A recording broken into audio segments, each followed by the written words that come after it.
Good morning. Thank you all for being here. We have a busy day here at the Department of Justice, as I'm sure a lot of you have seen already.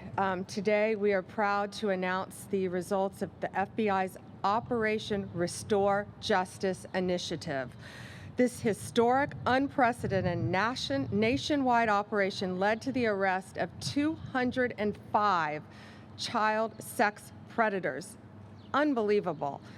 In just 5 days. This was an incredible operation done in conjunction with the FBI and our prosecutors. Children and their families now have a chance to heal. These are online predators. Think about this. 115 victims, children. In 5 days, we were able to help. This kind of work takes a toll on the FBI agents and the prosecutors who are doing this every single day. They are working tirelessly online, dealing with the dregs of our society, the worst of the worst, the people that hide behind a computer and target our young children every single day. Our law enforcement, our prosecutors, sit there and deal with this every day to get these monsters off the street. Director Patel and I, almost daily in our meetings, talk about these cases and what it does to our officers and our prosecutors, but also how many lives are being saved and how many children are being helped by this. Director Patel is going to get into the specific cases with you in a minute, but what I will tell you is these depraved human beings, if convicted, will face the maximum penalty in prison, some life. We will find you, we will arrest you, and we will charge you. If you are online targeting a child, you will not escape us. The FBI and the Department of Justice will come after you, and we will prosecute you. Parents, you have to know, this is so serious. Your child has no right to privacy on the internet. None. You have to monitor what your kids are doing, whether they're playing games on the internet, on social media, any other websites that children, teenagers frequent, an online predator can find them. I always say it's from instant message to instant nightmare. Parents, they're talking to your kids like they're other children, and they're not. They're predators. They pose as children. They get them sometimes to post explicit pictures of themselves after they talk to them. And then in some cases, they even try to blackmail the children. The suicide rate among teens ages 14 to 17 has increased as a result of this as well, because teens are taken advantage of and they're manipulated online by child predators. So all of you being here today and covering this is so important because parents need to know. You've got to talk to your kids. They think they're talking to other children, but most of the time they're not. Director Patel, thank you.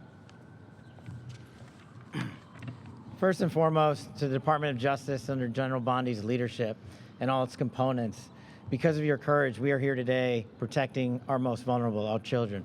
Thank you, General Bondi. Thank you to so many of your colleagues here today that do this work tirelessly day in and day out and never get a moment's thanks. We should acknowledge all of them today.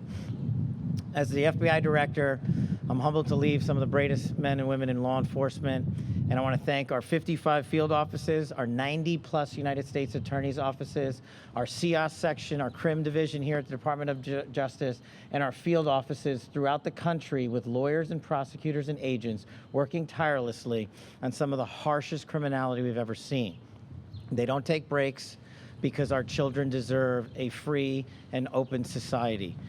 I also want to just take a moment to emphasize the priority of this Department of Justice and this FBI. Our children. If you harm our children, you will be given no sanctuary.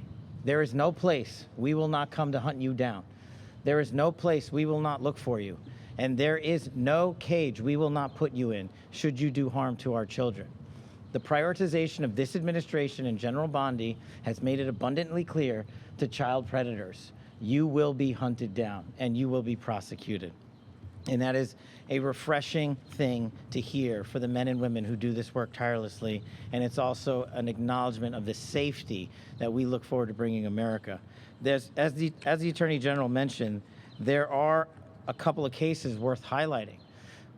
People in places of public trust have violated not only the law, but that public trust, to include teachers, law enforcement personnel, and other professionals that we look to safeguard our children have not only violated the law, but violated the trust.